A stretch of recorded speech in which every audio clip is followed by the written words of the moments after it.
need to start looking at the system security issues for Australia and what the implications are for low income and vulnerable consumers. So I think over the medium term we need to be looking at a carbon price and talking about how to make that happen, because through a carbon price we can achieve a compensation mechanism for vulnerable customers.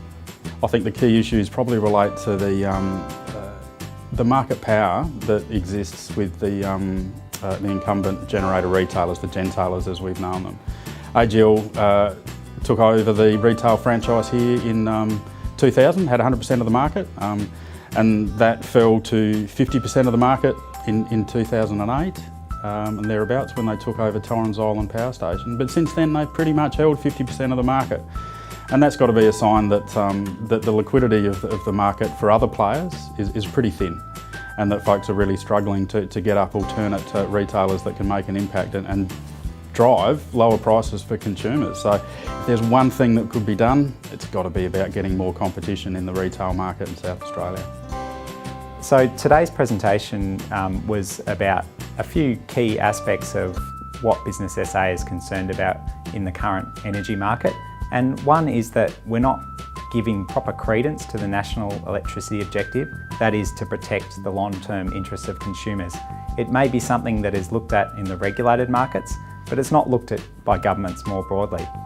We're also seeing a strong focus on reliability, and Business SA supports that, particularly given the statewide blackout cost us $450 million.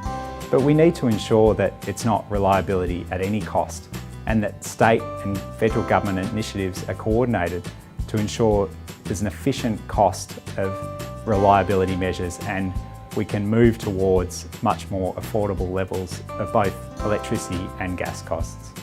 We know from the work that ECA has been doing on disconnections that of the many thousands of people that get disconnected across Australia and in South Australia each year, a very large proportion, perhaps as much as half, never actually get in touch with their retailers.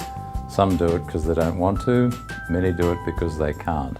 One of the key messages that we have is that we've got to find ways to engage those people who won't engage with their retailers.